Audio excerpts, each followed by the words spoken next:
¿Qué tal? Karen, ¿me puedes ir mandando solicitud?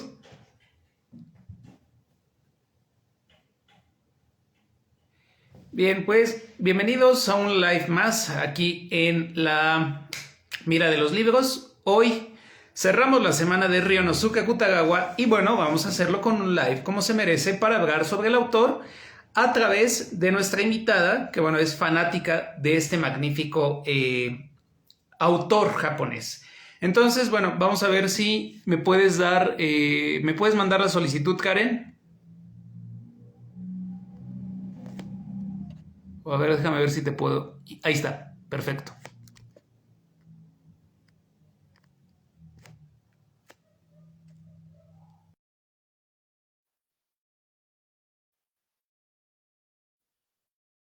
¿Ya se conectó?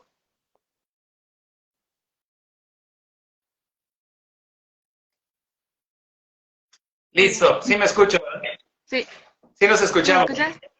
Sí, Sí, también. súper. Sí. Tenía unos problemillas técnicos.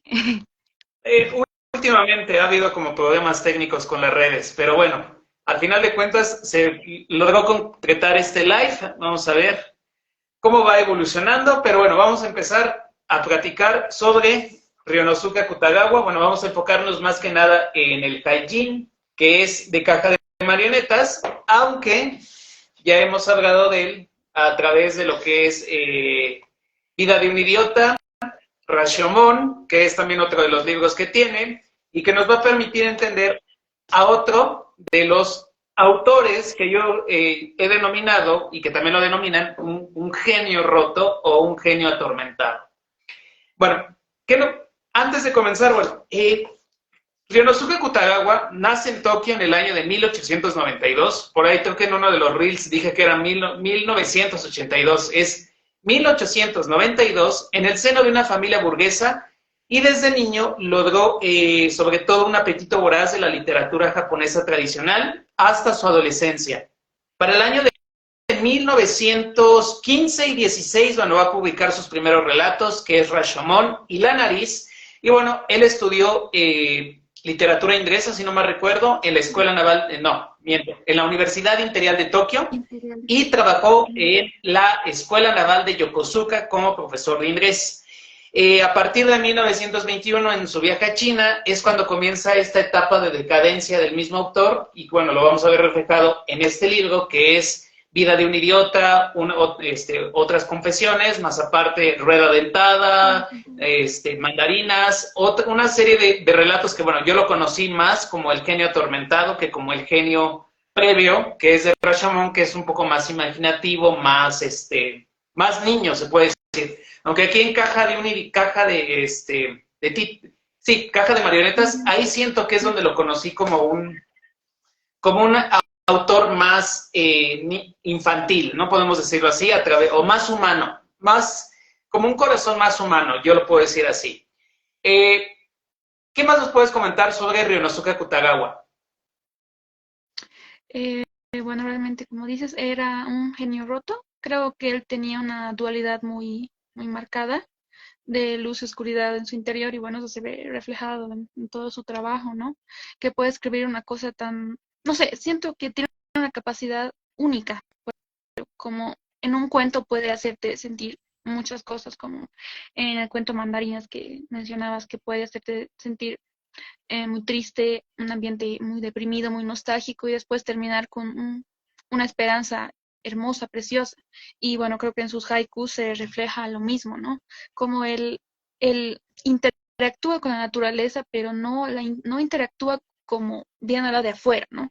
Es como un tú a tú, como si fuera un niño que está descubriendo y asombrándose de todas las cosas de su entorno, aunque sea la más sencilla, la cosa más mundana, más banal que puedes ver en el día y piensas que no es hermosa, él la plasma y te hace darte cuenta que realmente hasta lo más sencillo puede ser hermoso.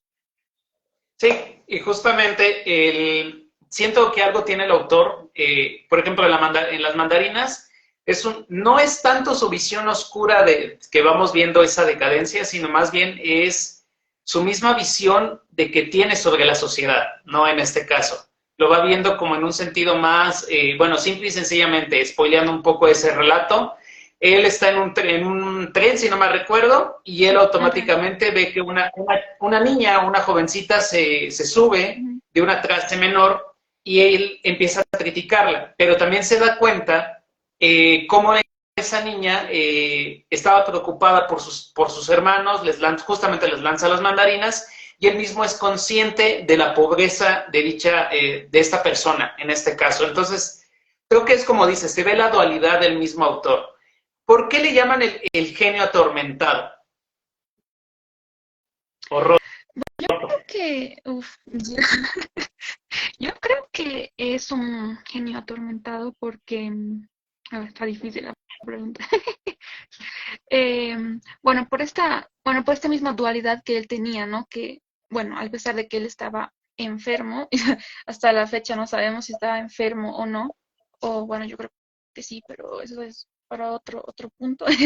Em, bueno, como él plasmaba, o sea, buscaba como no sé si refugiarse o canalizar sus demonios por medio de la literatura, si queremos verlo así, eh, expresarse, pero a la vez que lo hacía, se ve como que esta dualidad, nuestra crítica, se ve que estaba cansado de cómo estaba la sociedad, como el mismo relato que acabamos de spoiler, ¿no? Que se ve que estaba cansado de la sociedad, que estaba aburrido, que él estaba deprimido, pero al final termina con una visión distinta, ¿no? Que él mismo dice que, por ejemplo, este suceso de la niña le había hecho como que calmar su mente atormentada, deprimida por varios años, y es como que le hace dar esperanza, ¿no? Que siga habiendo belleza y cosas buenas. Entonces, creo que esa característica es la que, bueno, para mí, es la que hace que lo denominen genio roto. Sí, justamente, bueno, aparte de que mencionas un punto importante, su enfermedad, que no sabemos bien si, como dices, si está o no está enfermo, aunque en Paciente X, que es otra de las novelas que se basan en él, hablan un poco más a profundidad, eso yo tengo pendiente esa novela, leerla, pero algo interesante iba a decir otro nombre, de Ryonosuke Akutagawa, yo lo considero un genio roto, aparte de esta cuestión de la enfermedad, todo el bagaje que trae detrás, ¿no? Justamente todo lo atormentado que es por su pasado o por su linaje, que en este caso sabemos que es por su madre. Su madre es quien padecía así una enfermedad mental, y bueno, él justamente en esta situación, comentándolo así en de rasgos, justamente el apellido de Akutagawa no es su apellido original. O sea, es por parte de su tío, si no me recuerdo, Sí, que es quien lo adopta, y es a partir de ahí donde, bueno, él se va a refugiar en la escritura justamente para, no sé si decir sanar, pero sí como yo creo mantener ocupados los demonios que lo mantenían atormentado, ¿no? En este caso. Y entre ellos, bueno, en cierta forma siempre se estuvo cuestionando la enfermedad de su madre hasta llegar al grado de morir, ¿no? Como en vida, sí, en este libro de Vida de un idiota, pues bueno, la nota, no es la nota póstuma. No, no es la nota póstuma, es la de... Sí, no es nota póstuma, es la de...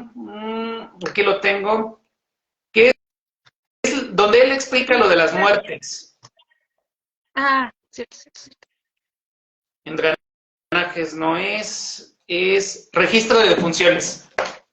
En registro de defunciones ahí ese nos deja ver justamente los fallecimientos, o él mismo relata cómo cómo percibe y cómo ve las muertes tanto de su mamá, recuerdo que una de sus hermanas, y el papá, si no me recuerdo.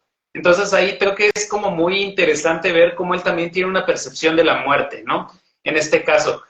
Algo que sí tengo que decir, algunos de estos detalles, bueno, los van a escuchar en un futuro episodio que ya hicimos, que bueno, va a ver la luz más adelante, y donde vamos a hablar donde hablamos más a detalle justamente de la parte del genio atormentado, pero justamente creo que no podemos separarlo, si no tenemos que conocer las dos etapas, ¿no? La del genio atormentado y la del genio, en este caso, como que busca una sanación, se puede decir así, o un poco más, un alma infantil, que en mi gusto, bueno, Caja de Marionetas, pues no lo va a reflejar mucho.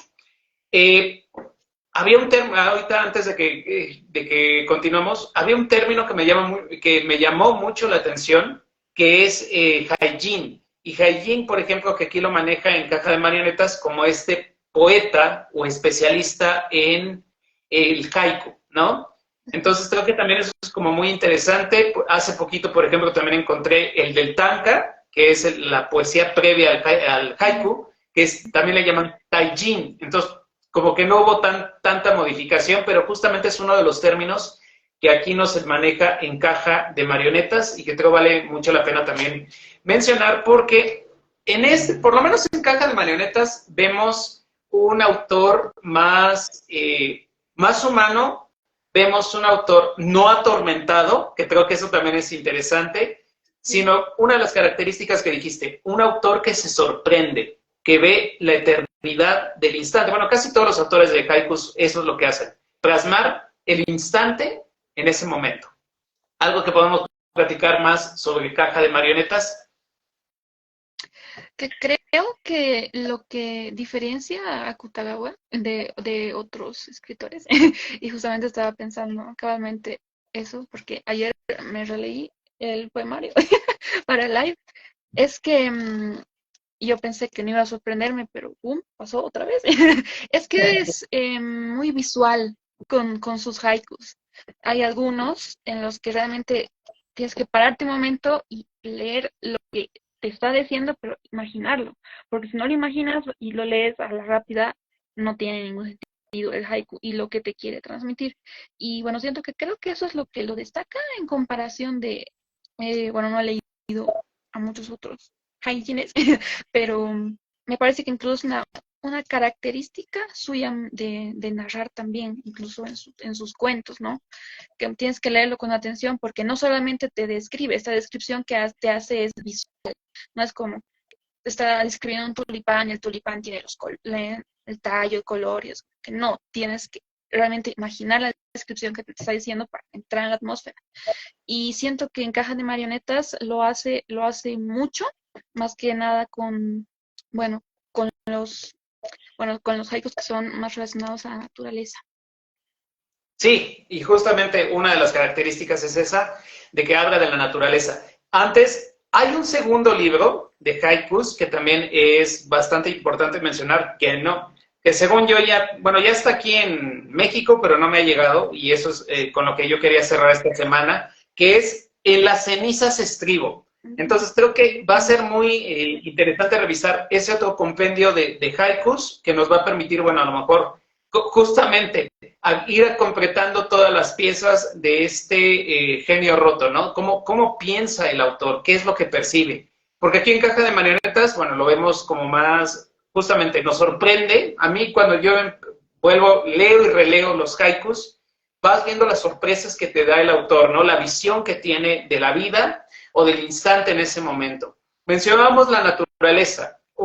Es fundamental, creo que eso es, por lo menos en esta colección de haikus, es lo que más destaca, ¿no? La naturaleza, pero también yo añado los componentes de la naturaleza, o sea, toda esa interacción que se va dando entre la misma naturaleza, ¿no? Plantas, animales y el mismo ser humano. Entonces, esa interacción hace también que destaque mucho, porque justamente uno de los haikus con el que hice creo que ayer fue el que hice el reel, no me acuerdo, creo que fue el miércoles, justamente es una de las que más destaca, que es él en uno de los haikus, estos poemas cortos, da la oportunidad de poder valorar el trabajo de otras personas que están relacionadas como con el trabajo de la naturaleza, ¿no? Si no me recuerdo, creo que era no sé si la palabra correcta sea jardinero, pero bueno, están limpiando la hierba, ¿no? Que es Sí. una de las, por ahí viene uno de los haikus.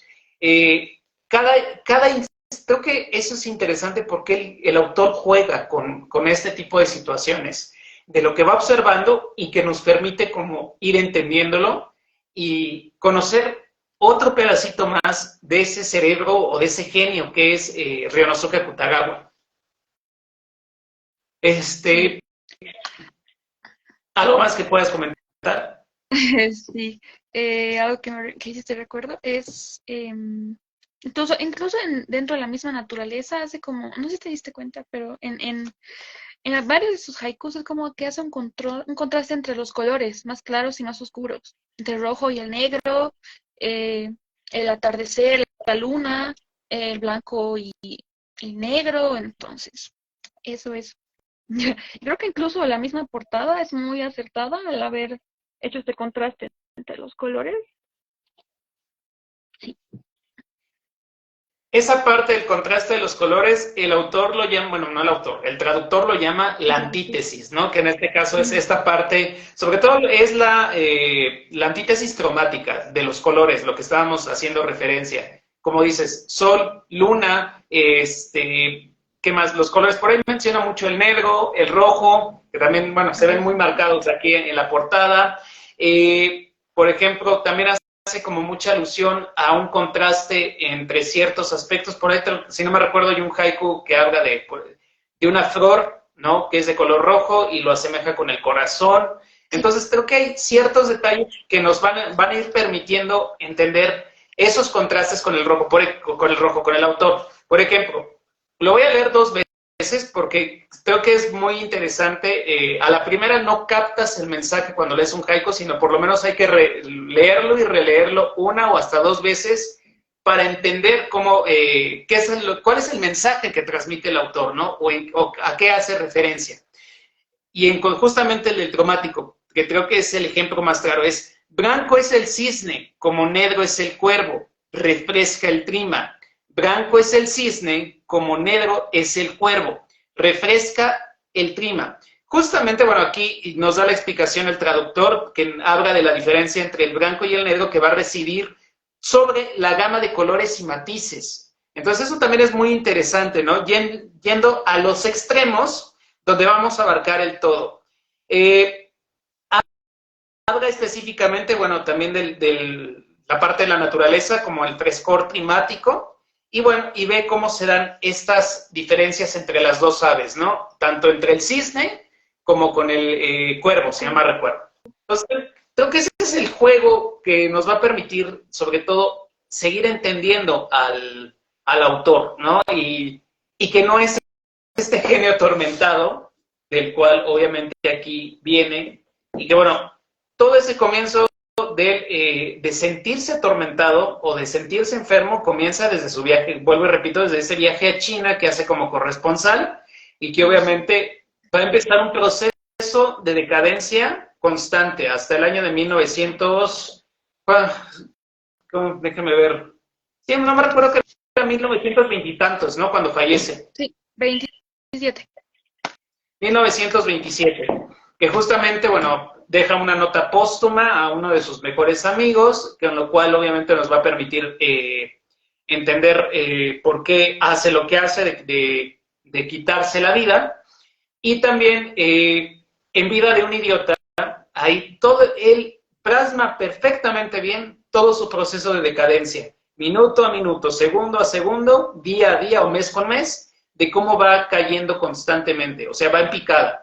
Algo que no pasa en Caja de Marionetas, que Caja de Marionetas, pues bueno, nos va a permitir ver como el asombro del autor.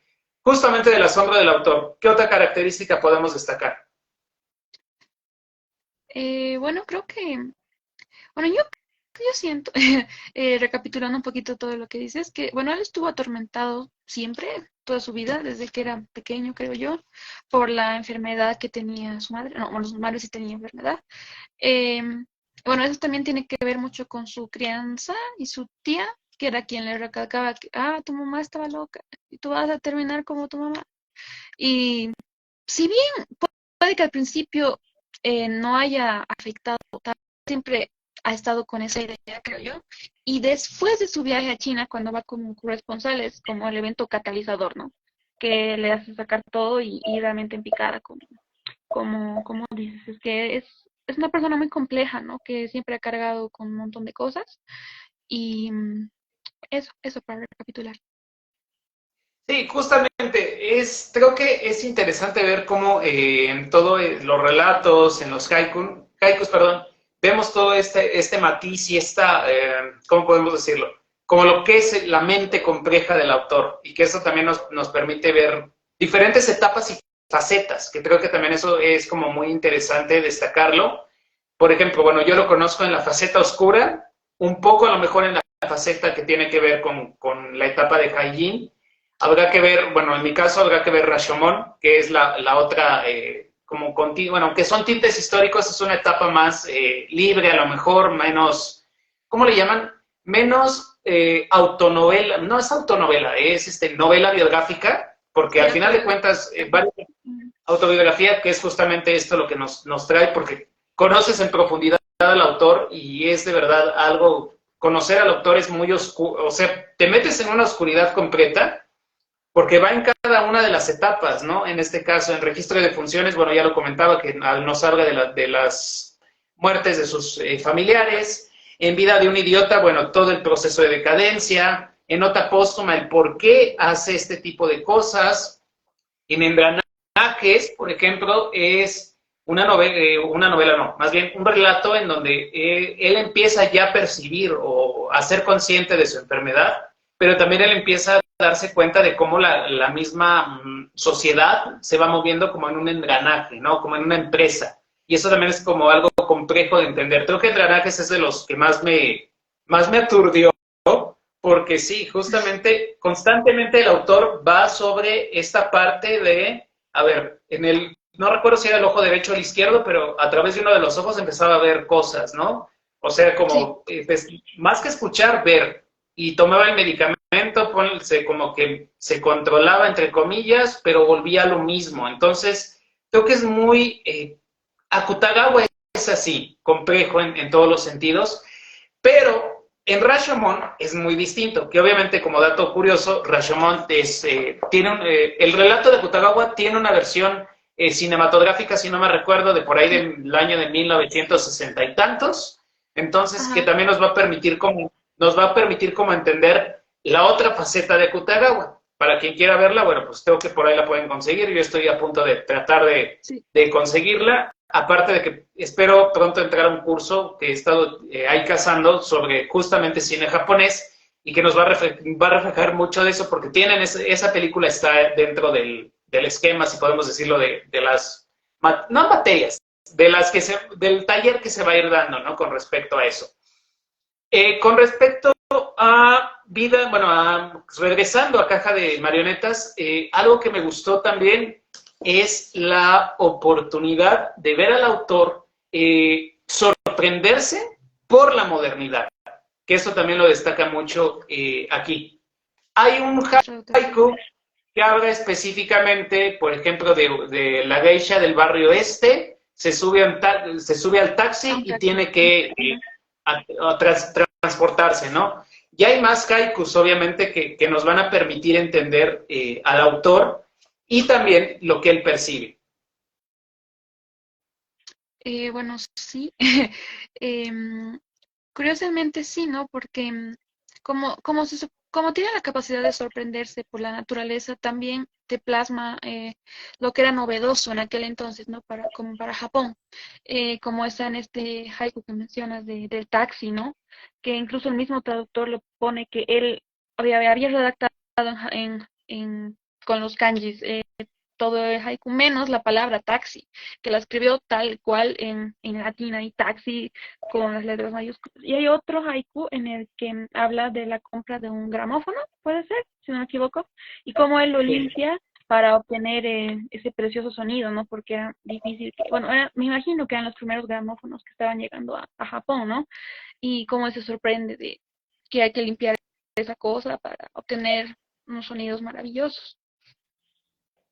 Y justamente, aparte, hay un haiku en específico, que es justamente el que da título al libro, que creo que encierra muy bien todo esto, ¿no? Que es: en nuestro mundo, caja de marionetas, allí guardadas por su maestro. Es nuestro mundo, caja de marionetas, allí guardadas por su maestro. Creo que al final de cuentas aquí bueno, nos deja ver todo lo que es este libro, en donde, ¿cómo podemos decirlo? Creo que todas esas emociones, esas sorpresas están dentro de una caja que al final de cuentas nosotros somos los dueños de nuestra vida. Bueno, es algo un poco lo que yo doy como interpretación, en el sentido también de que cuando abrimos esa caja, bueno, somos capaces no voy a decirlo de esta forma, pero de manipular las circunstancias un poco, de podernos mover de una cierta forma. Y creo que aquí es justamente no poema, bueno, sí, poema, porque es en realidad este haiku el que nos va a permitir entender más al autor. Aparte, donde algo importante y que hace precisión el traductor es que es una, bueno, que tenemos una vida efímera, ¿no? En ocasiones, y que ese es el, creo que el efecto que va a tener con el autor, en cierta forma, ¿no? Con lo que él está, eh, lo que escribió en este haiku de Caja de Marionetas. ¿Qué más podemos comentar sobre él? Creo que son varias son muchas las características que podemos destacar de él, pero no sé, hay algo que se me está escapando, porque justamente, como no es el genio atormentado aquí, o sea, es más el niño que se sorprende, eso nos va a permitir verlo de otra forma, ¿no? Aparte, creo que una de las características también interesantes de estos haikus es también las estaciones del año, que eso también él va a verlo con diferentes visiones de la vida misma, ¿no? O sea, por ejemplo, está este de cielo otoñal enmarca la ventana del baño en un buen par de bambúes, ¿no? Cielo otoñal enmarca la ventana del baño, un buen par de bambúes. Bueno, aparte creo que este haiku en específico habla también de la sorpresa que él tiene de lo que es la modernidad en ese momento. Pero también es como que refleja varias cosas, ¿no? Aparte de la modernidad, cómo puede ver esta parte de cómo se mezcla tanto la naturaleza con la civilización, ¿no? Este lugar, no sé si es como un jardín, no jardín, como ver los bambúes que se reflejan a través de la ventana y que en cierta forma también le dan como una relajación, bueno, como que nos muestra un poco más relajado al autor, ¿no? O sea, como más tranquilo, como que le da cierta tranquilidad esa situación que él observa. Sí, creo que tienes mucha razón. Creo que este haiku que le da el título a la compilación, a la antología, bueno, yo lo veo más como que eh, en nuestro mundo casi marionetas, ahí guardadas por su maestro, como que todo está relacionado, ¿no? Desde el insecto más pequeño, pues a un animal más grande, como pueden ser las ocas, a nosotros, que nos relacionamos con los animales. Incluso, ¿por qué no darle bueno, conociendo que, bueno, Akutagawa estaba bueno, en el periodo de tiempo en el que el cristianismo recién había llegado a Japón, ¿no? ¿Por qué no incluso darle un tinte un poco más relacionado con algo más divino, ¿no? Porque todos están relacionados y están esperando a ser usados o manipulados, como decías, por su maestro, ¿no? Pero todos están relacionados en el mismo entorno. Sí, no, y aparte creo que algo complejo del autor, no complejo, más bien algo que nos permite entenderlo, creo que es todo, vuelvo y repito, son los haikus, pero aparte, ¿cómo puedo explicarlo? Porque tengo la idea en la cabeza, pero siempre se me está como traspapelando las palabras. A ver, todo, creo que todos formamos parte eso es como algo del mensaje, ¿no? Todos formamos parte de una misma esfera o de una misma caja de marionetas, vamos a decirlo así, en donde cada uno de nosotros es un pequeño engranaje que va a hacerla funcionar. Haciendo justamente, bueno, si combinamos los dos libros, creo que esa sería un poco la visión que va a tener Akutagawa en ese preciso momento. Aunque Caja de Marionetas, déjame ver, estos haikus son de... Sí, porque en Cenizas, que es el primero, él nos va a hablar, aquí lo debo de tener, porque mencionan que en Cenizas Estribo, siento que es más oscuro también esos haikus, y este es más como más tranquilo, más apaciguador. Entonces, no sé, creo que el primero que sale por Satori es en Cenizas Me Estribo, si no me recuerdo. Y luego sale que es el de Caja de Marionetas. O sea, lo hicieron al revés. Lo hicieron al revés justamente, aunque creo que debió haber sido primero y luego en Cenizas para ver las diferencias que existen en toda la complejidad del autor.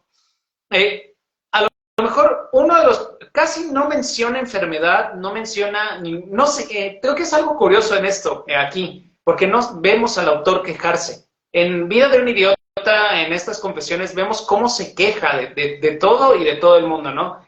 Llega a ver el hartazgo de la sociedad. Es más, creo que hasta llega, en uno de los relatos se ve la paranoia del mismo autor, por ejemplo, por el color amarillo, con con uno de los, si no me recuerdo, él lo asemejaba que era el cuñado y que al final de cuentas el cuñado falleció, pero él Sí. viajaba en tren y siempre veía a esa persona que viajaba con ese, no recuerdo si era con una gabardina amarilla, bueno, Ajá. para protegerse de la Era lluvia. como una capucha para la lluvia amarilla, si no me equivoco, algo así. Y bueno, por ejemplo, ahí se ve la obsesión de los colores, se ve la obsesión de cómo el autor va, cómo se va transformando, ¿no? O sea, de ser el genio, de este genio, no, bueno, siempre fue un genio atormentado, pero de una faceta, vamos a decirlo, como más sana, más previa a esta de vida de un idiota, que es ya completamente donde vemos que está enfermo. De los pocos haikus que encontré ahorita que estoy revisando, es dice, es de la página 79. En mi enfermedad, aquejado de fiebres, siento sus sacudidas, mientras flora el cerezo. En mi enfermedad, aquejado de fiebres, siento sus sacudidas, mientras flora el cerezo. Creo que aquí es, bueno, y aquí mismo lo comenta, es el prescrito nos sitúa en una época dolorosa en plena enfermedad del Hajin.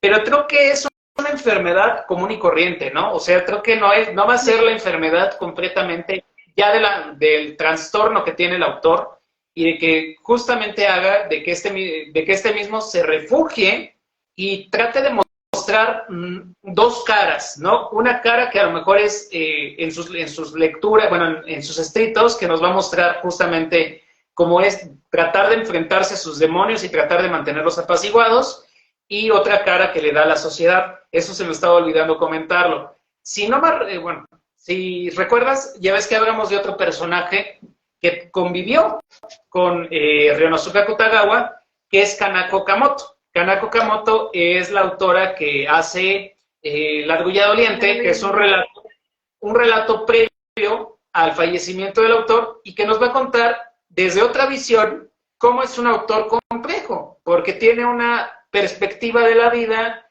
y una perspectiva sobre ciertos temas, entre ellos incluidas las mujeres, muy complejo, ¿no? Que hasta la misma Kanako se sorprende y hay un enfrentamiento y un diálogo entre los dos, que va a hacer que obviamente como que esa amistad se rompa y después, ya casi al final del relato, es cuando se vuelven a reencontrar. Dice, yo soy Lato.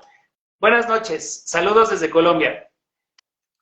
Ali. Entonces, eso al final nos va a mostrar cómo se vuelven a reunir y ella se queda apesadumbrada por no haberse vuelto a reunir y reencontrado con Ryonosuke, porque si no me recuerdo, son 15 días antes del fallecimiento que todos conocemos, se reencuentran y se iban a reunir previo a esas fechas. Entonces, creo que Ryonosuke nos puede dar para miles y miles de temáticas y que eso también nos va a mostrar. Algo que nos puedes comentar de Rashomon para conocer un poco más al autor menos atormentado. Sí, bueno, aquí está. Como dato curioso, la película es conocida. Bueno, la película fue dirigida por Akira Kurosawa, mítico director japonés. Ganó un Oscar, si no me equivoco. No me acuerdo el año, pero sé que lo ganó. Y bueno, toma dos relatos de Rashomon. Toma el nombre de Rashomon simplemente, pero la película en realidad está basada en el relato en el bosque o dentro del bosque, que es toda la película. Bueno, Rashomon fue su segundo trabajo, si no me equivoco. El primero fue La nariz y está más centrado en el Japón feudal, ¿no? En los samuráis, en la crítica también cómo eran los estratos que tenían, ¿no? De los samuráis sin nombre, los samuráis sin señor, cómo vivía la gente en esa época. Pero al mismo tiempo, o sea, si bien son cosas que el Japón feudal pasó hace más de 100 años, si no me equivoco, tiene algunas críticas que pueden perdurar hasta el día de hoy, ¿no? Por ejemplo, la crítica a los políticos o la crítica a la sociedad. Y es mucho, mucho más prolijo, bueno, porque era el inicio antes de todo el declive, ¿no? Muchos años antes de todo el declive. Y una cosa cosa de los relatos Rashomon es que, como mencioné antes, son muy visuales. Cuando te está describiendo algo, no te lo describe directamente, es como que tú estás ahí de tú a tú con la situación. Entonces tienes que prestar atención a lo que te está diciendo porque eso hace que realmente te metas dentro del contexto y dentro de la historia. Y creo que esa misma capacidad en la pluma que él tiene es la que con un relato cortito te haga sentir cosas que a veces una novela de 200 o 300 páginas, a mi parecer, no logra hacerlo. Y bueno, creo que esa es su gran cualidad en este compendio, que es maravilloso. Sí, es muy maravilloso que todavía yo lo tengo pendiente. Nada más, creo que vamos a hacer la corrección. El año no fue en 1900, en la década de los 60, fue en la década de los 50 cuando se estrenó la película de Rashomon. 1950, ahorita estaba revisando de la versión cinematográfica y que bueno, nos va a permitir como también entender, o por lo menos, vuelvo y repito, estos medios culturales, cómo se van a interpretar lo que el autor en su momento escribió en sus obras, y eso también es muy interesante revisarlo. Justamente por ahí estoy buscando Cuento de lluvia de Akira, no, de Ueda, es otro, Ueda Kinari, perdón, que también hay una película que ahorita estaba viendo que también vale la pena porque es muy fantasiosa, pero creo que es muy interesante cómo hoy en día también, ahorita que regresemos a Ryunosuke, cómo hoy en día el Japón está como aprovechando toda la parte de su literatura para transmitirla o transformarla a través de ciertos productos culturales, que en este caso, bueno, ya sabemos que uno de ellos, pues bueno, no es el cine, sino también hay un anime muy famoso, que es Bungo Stray Dogs, en donde obviamente varios de los autores que ahorita están, bueno, que ahorita por ejemplo estamos comentando Ryunosuke, aparecen ahí, aunque de una manera muy diferente, justamente Ryunosuke Akutagawa es como uno de los protegidos de Osamu Dazai en la trama, odia mucho a, ¿cómo se llama este? Odia al protagonista, que no me acuerdo, ahorita creo que se me está yendo el nombre. Tsuji Nakajima. Nakajima, sí, cierto. Y el poder o el talento que va a tener Ryunosuke Akutagawa dentro de la trama de Bungo tiene que ver principalmente con Rashomon, que es el nombre de su novela, pero Rashomon aquí lo manejan como una sombra y un monstruo que es... Un dragón. Un dragón que se separa de su gabardina, si no mal recuerdo, y bueno, va a consumir ciertas cosas, o sea, es complejo. Yo nada más he comenzado a ver la primera temporada del anime, pero sí hay muchas referencias culturales y literarias ahí, ¿no? Y obviamente, pues bueno, creo que aquí en el perfil de Instagram he tratado con Dazai, con Nakahara Chuya, con Akiko Yosano y con Ryunosuke Akutagawa. Me falta Nakajima y la infinidad de los autores que salgan. Obviamente no solo son japoneses, hay que aclararlo, sino también hay autores que nos permiten también de literatura universal, como Edgar Allan Poe, como Verlaine, si no me recuerdo, entre otros más, que bueno, van a tener ahí una participación bastante interesante. Dice, yo soy Lato, perdón, me tengo que retirar. De todos modos, va a quedar grabado aquí el live para quien quiera verlo después. Y bueno, el otro comentario es de Orfeo. Saludos. Orfeo entre letras. Muero por leer esa obra. Justamente creo que todos estos autores en Bungo pues, nos van a permitir entender más el desarrollo de lo que es la historia y cómo dan esa reinterpretación. Pero justamente regresando a Ryunosuke Akutagawa, creo que hemos comentado a grandes rasgos la mayoría de las cosas del autor, porque vuelvo y repito, creo que es la segunda o tercera vez que hablamos de él, pues como hemos dicho, en el podcast, vía mensaje, y ahora en el live, pues bueno, nos va a permitir, ya lo conocemos casi como quien dice de pe a pa, pero creo que también es interesante siempre recurrir a él, porque cuando uno se sienta, no es que me identifique con Akutagawa, pero que llega un momento de que necesite como una, ¿cómo decirlo? Como una pequeña relajarme o tratar de que nuestra mente esté tan aturdida, creo que yo lo recomiendo, sobre todo en ¿no? Que son los Kaijin, en caja de marionetas, para que puedan como plasmar justamente, puedan entenderlo, puedan percibir lo que el autor en su momento sentía. Algo que mencionas también que también se menciona mucho en los Hajin, en los poemas de Akutagawa, que también se ve en los relatos, es toda esa descripción, ¿no? Todo como como si estuviéramos viendo una escena del cine sin cortes, ¿no? Una escena lenta, donde es la mirada del autor, en este caso, a través de lo que está percibiendo. Aquí es más concreta, obviamente, pero, por ejemplo, en Vida de un idiota es como más desarrollada y su mirada es como más oscura de todo lo que está pasando a su alrededor.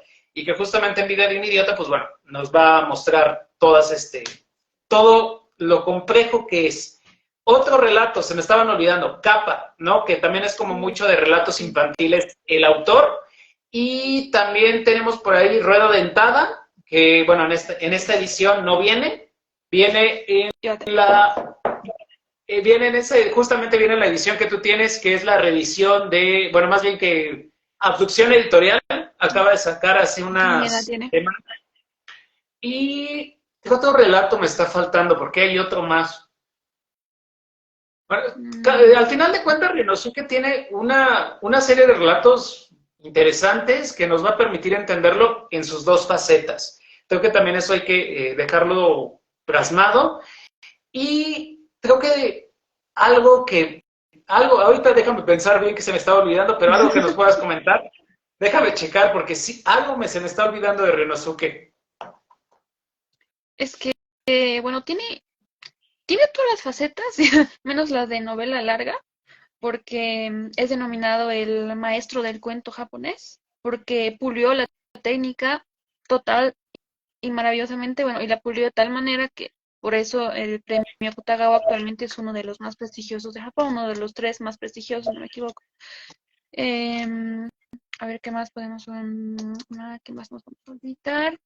Quizás también otra colección de cuentos que es el Tabaco y el Diablo, en la que sus relatos, bueno, son más como mencioné hace un buen rato, cuando el cristianismo chocó con el shintoísmo de Japón, ¿no? Como eran los primeros misioneros cristianos que llegaron a Japón y él, cómo tenía esta visión del cristianismo, ¿no?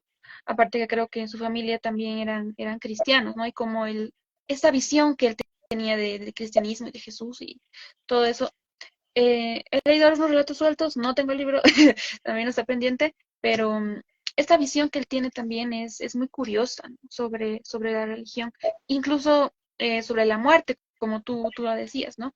Porque si no me equivoco, en el shintoísmo japonés, o sea, el suicidio y la muerte no es visto como un pecado o algo malo, sino es visto como una trascendencia, una liberación. Entonces, el contraste entre estas visiones del cristianismo y el sintoísmo japonés es muy interesante. Y la visión que él tiene en relación a estos dos y la visión de la muerte que él tiene, como dijiste hace un buen rato. No, algo que justamente ahorita acabas de mencionar el título del libro, que era el que se me estaba olvidando, El biombo del infierno, que es, hay una infinidad de versiones de él. Yo tampoco lo tengo. Hay una versión ilustrada muy bonita que voy a buscar, pero creo que es justamente esto, ¿no? Lo que el autor nos está mostrando justamente en este libro, que es El biombo del infierno, viene esta contraste o su visión tanto del cristianismo como del shintoísmo japonés o de las religiones en ese momento, y lo va a reflejar muy bien ahí. Si no me recuerdo, te digo, la edición que a mí me interesa es una edición que trae como ilustrada y que nos va a permitir entender un poco más. Es una portada amarilla, si no me recuerdo, amarilla con rojo, algo así. Pero es interesante destacar eso. Algo que también hay que mencionar, su relación, ya mencioné por ahí a Kanako Kamoto, que tiene una relación muy peculiar los dos. Kanako Kamoto, la autora de La Argolla Doliente, pero también tiene una relación maestro o sensei y alumno con Natsume Soseki en algún momento, porque hay una admiración hacia él. También se menciona la relación que tiene con Mori Ogai, creo que ahí sí es una relación más directa. Tiene no lo quería mencionar, pero tiene una rivalidad muy fuerte y unas discusiones con Yunichiro Tanizaki. Entonces, si vamos analizando a Ryonosuke, él es si lo vemos ahora como es nuestro sujeto de investigación, todo lo que hemos ahorita visto, y por ejemplo, con Soseki, es su admiración, ¿no? Y creo que compartieron palabras, pero justamente algo de lo que está pasando cuando fallece Soseki, también Akutagawa como que cae, ¿no? No cae en depresión, pero como que le afecta la muerte.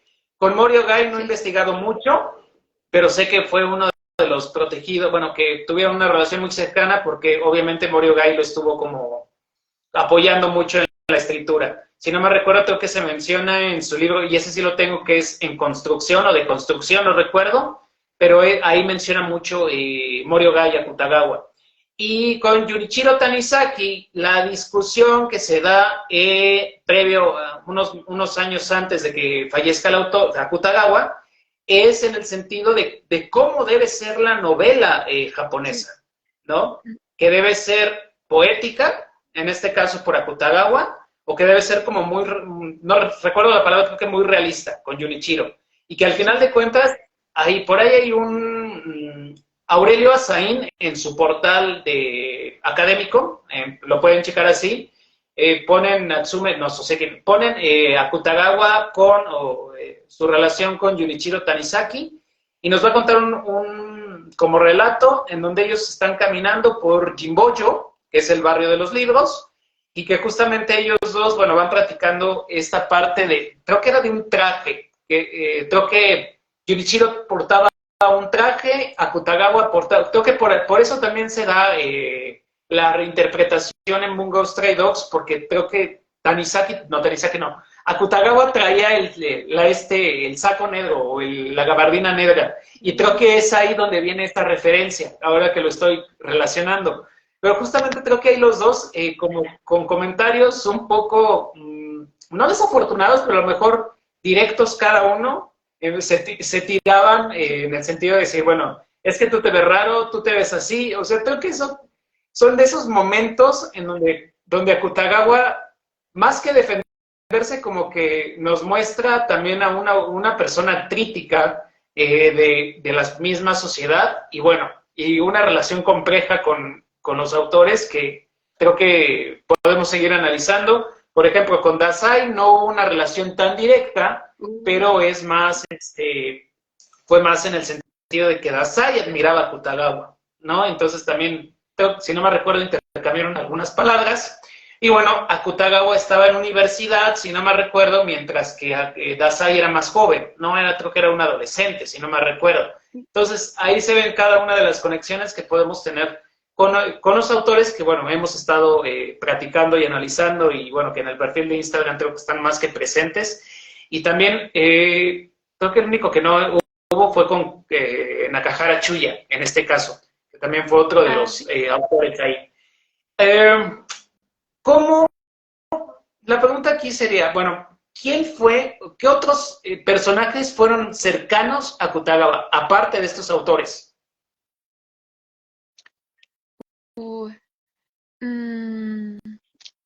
Vamos a pensar. Creo que, bueno, has mencionado a los más relevantes. También está bueno, tiene una amistad con un pintor cuyo nombre no me acuerdo ahorita porque era bien complicado y la anterior vez igual estábamos sufriendo para buscarlo. Cuando escuchen el podcast lo entenderán.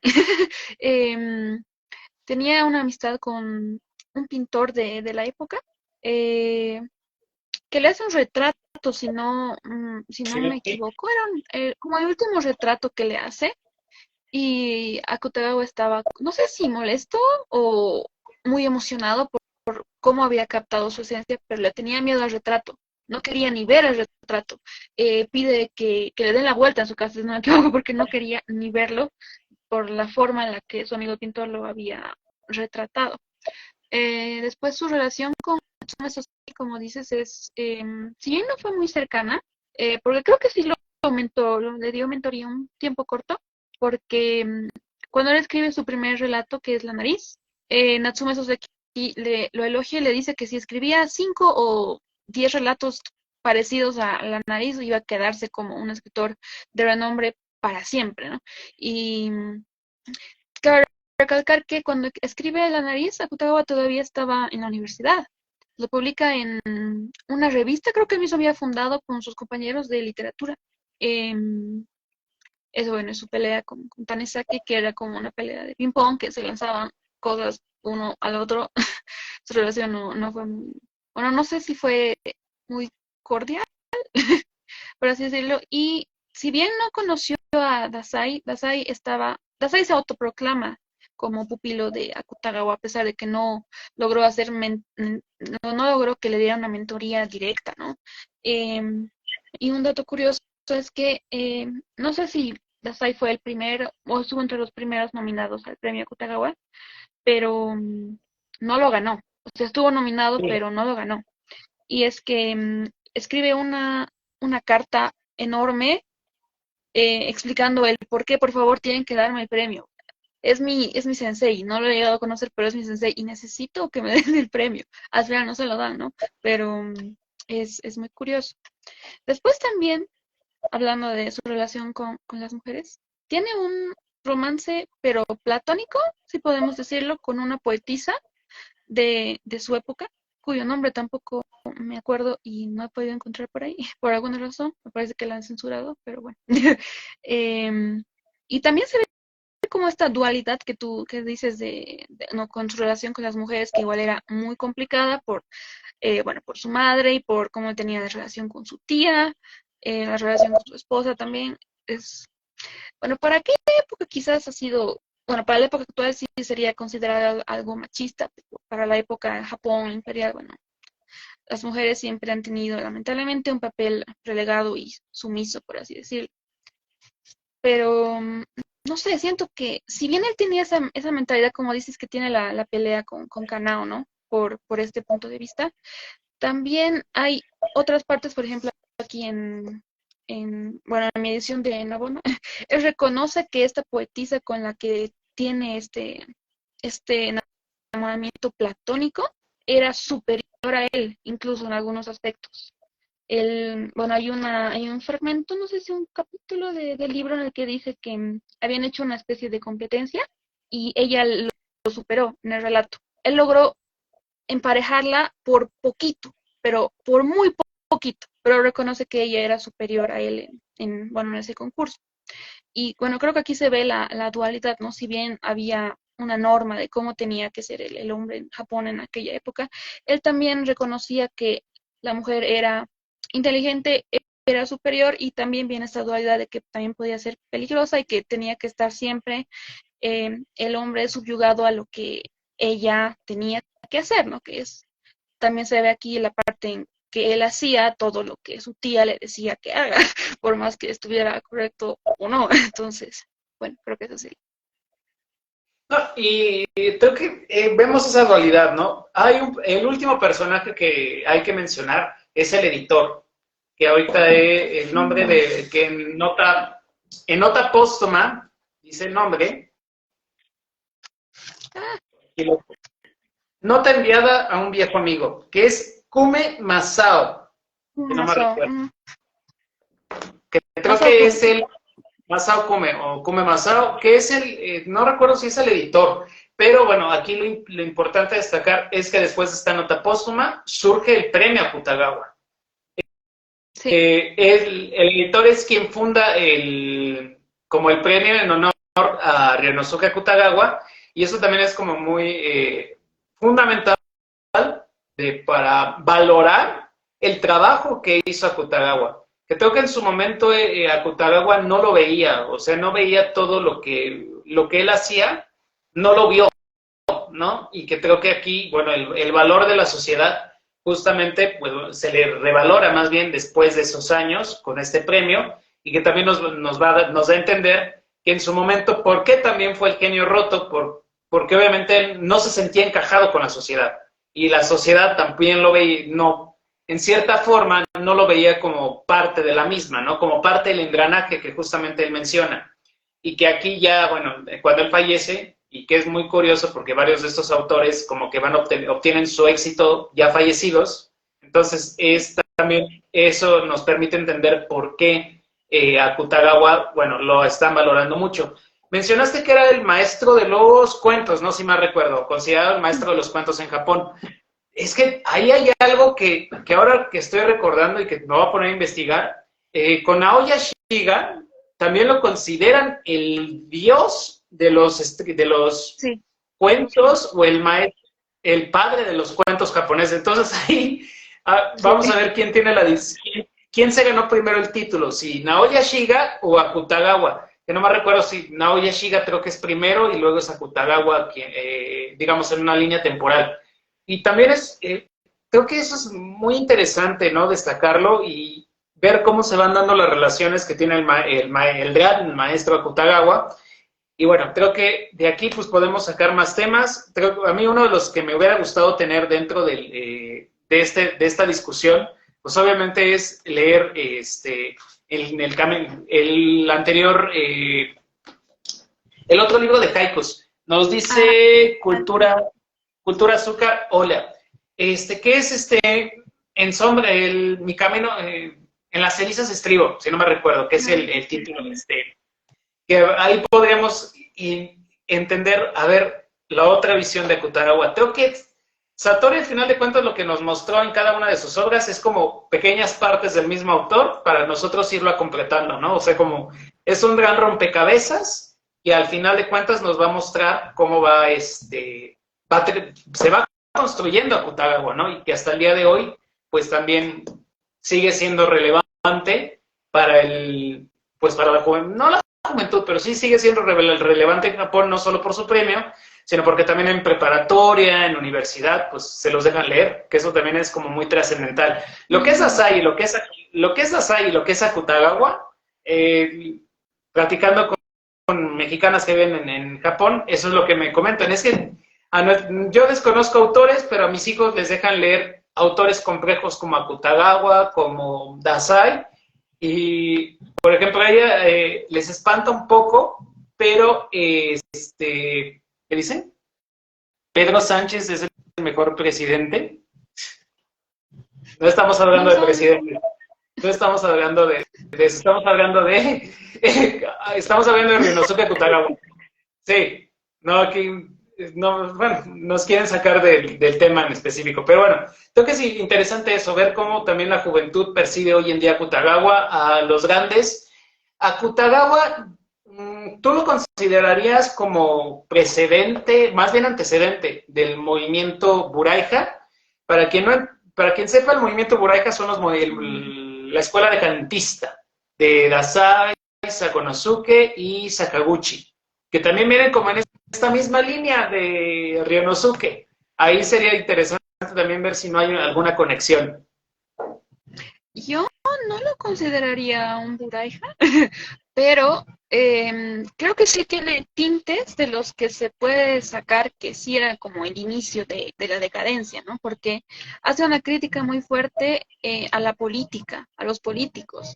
No me acuerdo en qué relato, pero hace una crítica en plan que los políticos creen que vamos a morirnos si ellos no existen, o a la misma sociedad, ¿no? Que como la sociedad ve a alguien que no está dentro de la norma, cómo lo trata. Eh, entonces, creo que si bien no podría ser un Buraija completo, creo que sí tiene algunas cosillas las que pueden haberse inspirado por ahí, ¿no? Para establecer el movimiento en sí, ¿no? Porque los Buraijas eran ya totalmente metidos en decadentistas, ¿no? En sus relatos, en la sociedad, en lo que estaba bien, lo que no estaba mal, en romper las normas, es muy diferente a lo que Akutagawa plantea, ¿no? Porque también sus relatos, la mayoría, están ambientados en el Japón feudal, entonces. Pero sí se pueden sacar algunas cosillas de ahí, creo yo. Sí, bueno, yo lo considero como, sí, como, no como Buraija igual, pero sí es uno de los antecedentes, podemos decirlo así, de este grandioso movimiento de estos tres autores, aunque hay más, obviamente. Kazuo Dan es otro de ellos, y hay más. O sea, siento que ese movimiento sería muy relevante también estudiarlo, y bueno, por lo menos ahorita Dasai creo que es el que más destaca, pero hay más, ¿no? Está Oda Sakonosuke con el signo de los tiempos, Está Ango Sakaguchi con el afro, en el Cerezo en Flor, si no me recuerdo, Sí. y hay otros más. O sea, hay muchos autores que valen mucho la pena. Ahorita tuve que bloquear al susodicho que nos está mandando mensajes del partido, ¿qué no me recuerdo? Del PSD, No sé. PSOD, creo que es España.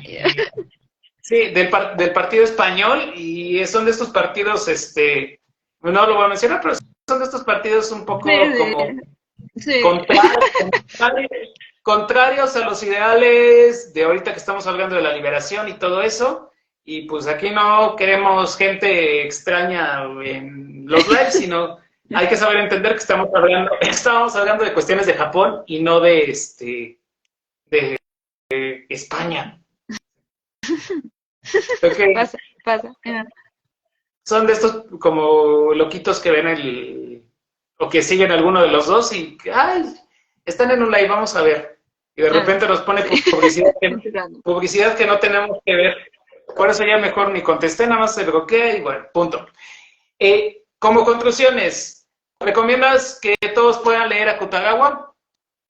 Sí, recomiendo, recomiendo que todos puedan leer a Akutagawa porque, bueno, creo que es un autor maravilloso que en un relato corto puede hacerte sentir muchas cosas.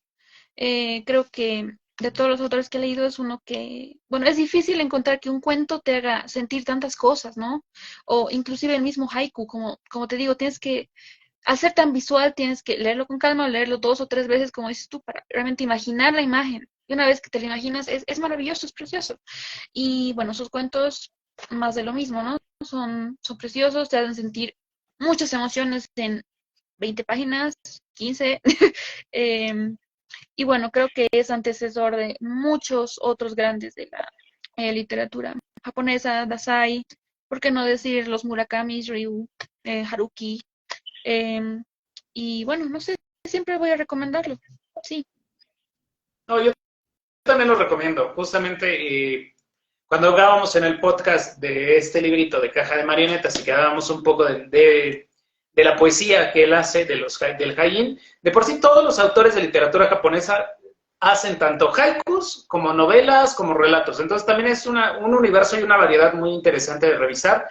Pero en el caso de Kutagawa, yo me quedé con esa espinita y cuando ya llegó a mis manos Caja de Marionetas, bueno, compruebo que es de estos autores que nos permite ver las dos facetas, la dualidad de su mente.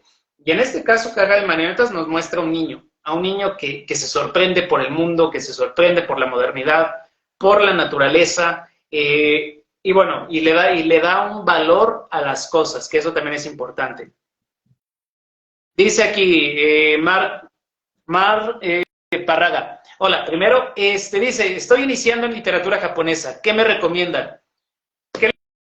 Le podemos recomendar? Bueno, aquí estamos hablando de un autor más complejo, que es Akutagawa. Creo que para comenzar con con un referente de literatura japonesa, podría ser mis días en la librería de Morisaki, de Satoshi Yagisawa, que es es una novela cortita que al final de cuentas te va a introducir a la literatura japonesa.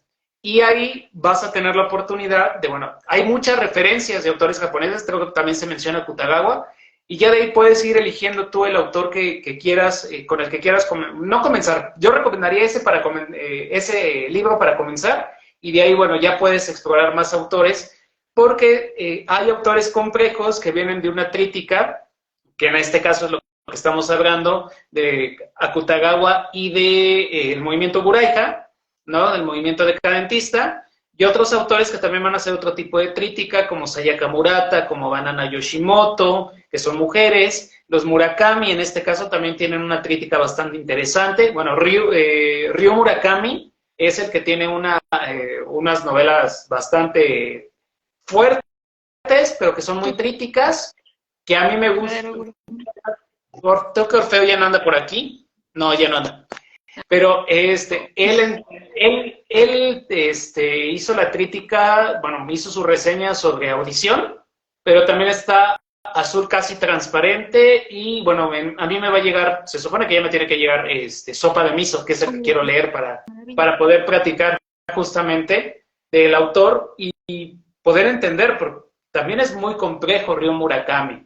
Entonces creo que son autores, casi la mayoría de los autores, si no es por decir casi todos, o por lo menos hasta, ¿qué será?, 1970, han sido autores complejos. Tenemos podemos partir desde Soseki, Kawabata, Mishima, Tanizaki, Akutagawa, Mori Ogai, Dazai, Sonosuke, perdón, Sakaguchi. O sea, son todos una serie de autores que al final de cuentas tienen una vida compleja y que lo que los va a unir a todos ellos es la escritura, ¿no? Y sus novelas, en este caso, como un medio de sanación o, en el caso, por ejemplo, en el caso de Akutagawa, un medio de controlar los demonios que lo estuvieron atormentando durante mucho tiempo. Y sí, ya para ir cerrando un poquito también nuestra participación del día de hoy, yo también recomiendo a Akutagawa.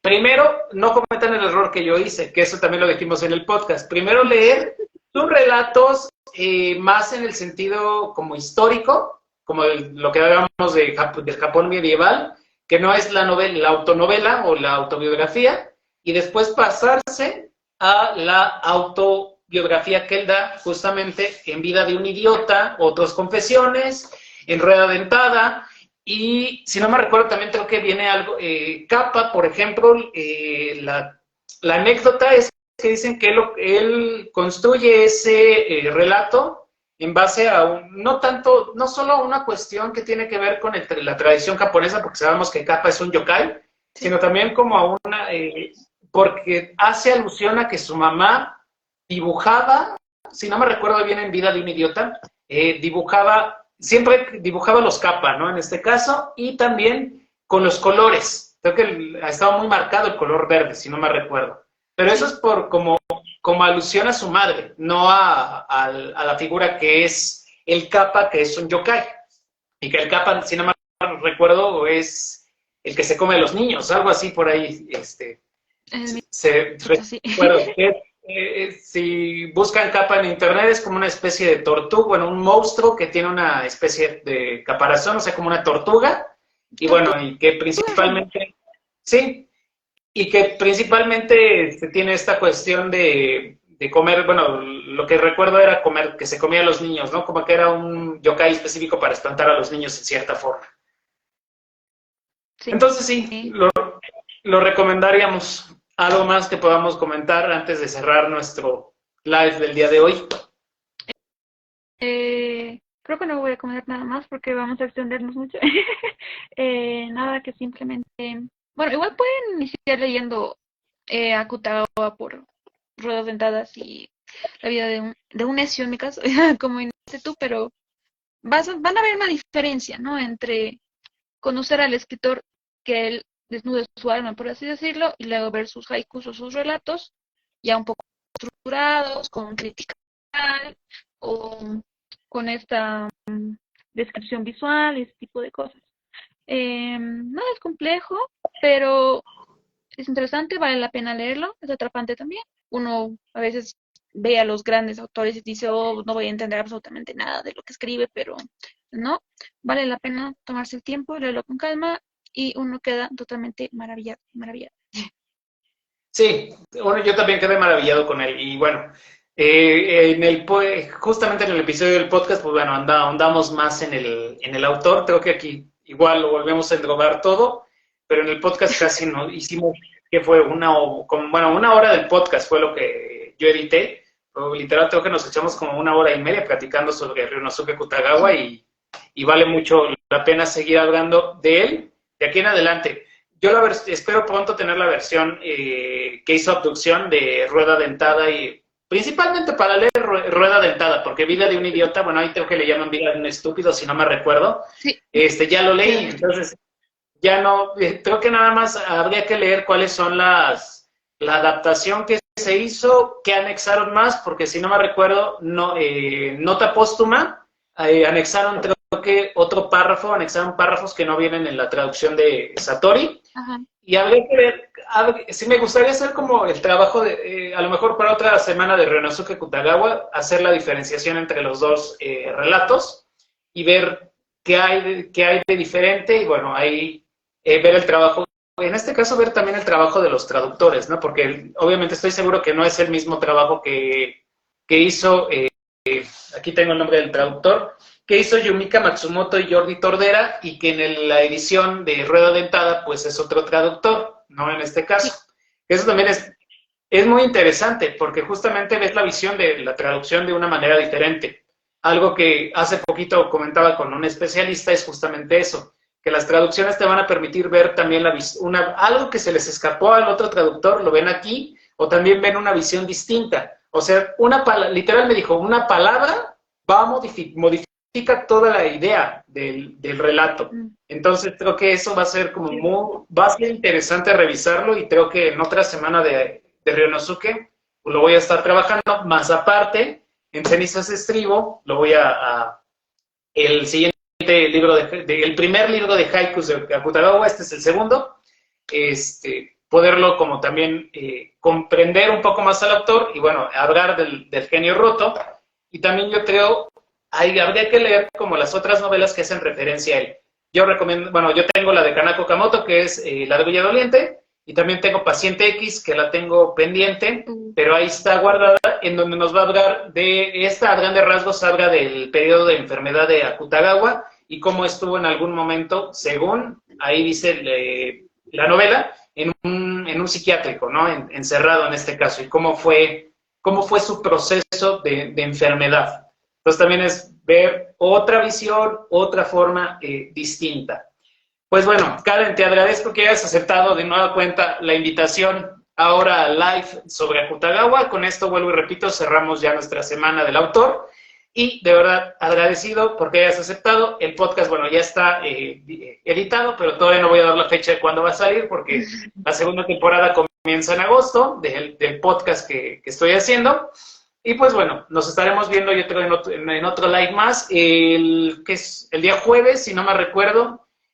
Para quien quiera, si no quieren comenzar con algo complejo y quieren comenzar con algo rosa, léanse Un grito de amor en el centro del mundo, que es de estas novelas rosas japonesas que nos va a permitir entender también otra visión más actual, o es literatura contemporánea, pero otra visión distinta de lo que es Japón. Y bueno, justamente de ese libro y de su autor voy a estar platicando el día jueves con un live con otra invitada, que al ratito voy a subir el promo de quién va a ser. El jueves a las 8 de la noche, sí, no sé si es miércoles o jueves, pero es uno de esos 2 días, a las 8 de la noche vamos a tener un live justamente para hablar de esa novela, Un grito de amor desde el centro del mundo, que lo único que les puedo decir es que tengan tengan su papel a la mano porque puede que estemos llorando, porque es una de las novelas más de amor más trágicas de la literatura contemporánea japonesa y que también tiene una adaptación al cine y varias adaptaciones a los doramas, que eso también vale la pena destacar. Pues bueno, déjenme quitar aquí a mí. Es que siempre me aparecen actualizaciones, bueno, no actualizaciones, como de que te sigue tal o algo así, entonces prefiero luego eliminarlas. Pero bueno, entonces nos despedimos de un live más. De verdad, Karen, gracias por haber aceptado la invitación. Y seguimos en contacto obviamente por redes sociales y nos despedimos de un live más. El live va a quedar grabado aquí, va a estar disponible en un ratito más. Y bueno, nos despedimos de un live más. Gracias, Karen, por haber aceptado y nos vemos en próximas fechas. Gracias a ti por haberme invitado nuevamente.